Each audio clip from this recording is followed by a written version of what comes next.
Shalom, selamat siang untuk kita semua. Perkenalkan, nama lengkap saya Ermelinda Alfiani Ikun. Di sini saya akan membahas sedikit tentang konsep dasar evaluasi pembelajaran. Saya membuat video ini untuk memenuhi tugas UAS mata kuliah evaluasi pendidikan. Di sini saya akan membahas tentang konsep dasar evaluasi pembelajaran. Yang akan saya bahas yang pertama pengukuran, kedua penilaian, ketiga evaluasi, keempat prinsip-prinsip umum evaluasi pembelajaran, yang kelima jenis-jenis evaluasi pembelajaran, yang keenam fungsi evaluasi pembelajaran. Pengukuran. Pengukuran merupakan proses pengumpulan data melalui pengamatan empiris.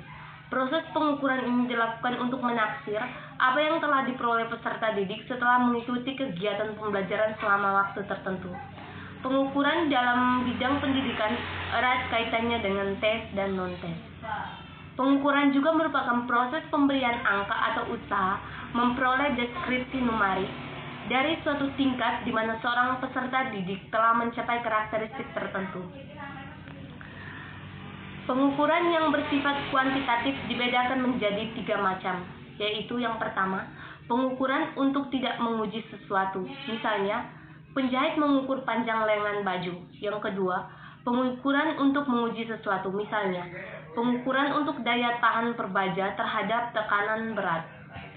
Yang berikutnya, dalam mengambil data secara kuantitatif, ada beberapa kriteria berikut. Yang pertama, kriteria kuantitatif tanpa pertimbangan. Yang kedua, kriteria kuantitatif dengan pertimbangan. Yang kedua, penilaian. Penilaian berarti menilai sesuatu. Sedangkan nilai mengandung arti mengambil keputusan terhadap sesuatu dengan mendasarkan diri atau berpegang pada ukuran baik buruk, pandai maupun bodoh.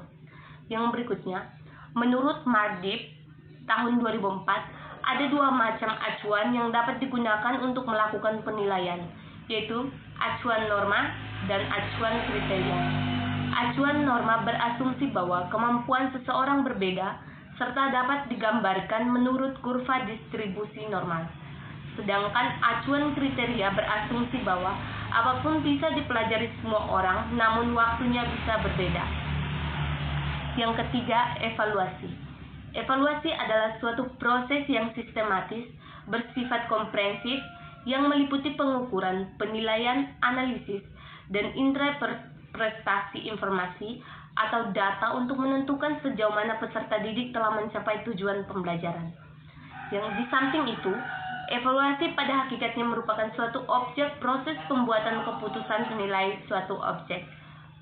Jenis evaluasi berdasarkan tujuan. Yang pertama, evaluasi diagnostik, evaluasi selektif, evaluasi penempatan, evaluasi formatif, evaluasi sumatif. Jenis evaluasi berdasarkan sasaran. Yang pertama, evaluasi konteks, evaluasi input, evaluasi proses, dan evaluasi outcome atau lulusan.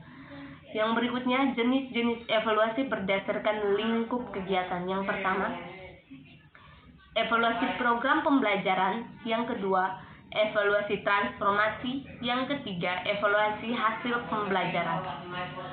Fungsi evaluasi pembelajaran. Yang pertama, fungsi evaluasi secara umum untuk mengetahui kemajuan belajar peserta didik. Yang kedua, memberi dorongan belajar bagi peserta didik. Yang ketiga, sebagai laporan kepada orang tua peserta didik. Yang berikutnya, fungsi evaluasi bagi pendidik. Yang pertama, memberikan landasan untuk menilai hasil usaha peserta didik. Yang kedua, memberikan informasi yang sangat berguna. Yang ketiga, memberi laporan. Yang keempat, memberikan bahan-bahan keterangan data. Yang kelima, memberikan gambaran. Yang berikutnya, prinsip-prinsip umum evaluasi pembelajaran. Yang pertama, prinsip komprehensif. Yang kedua, prinsip kontinu. 3, prinsip objektif. 4, prinsip kooperatif. 5, prinsip praktis. Sekian presentasi dari saya. Jika ada salah kata, saya mohon maaf sebesar-besarnya. Terima kasih.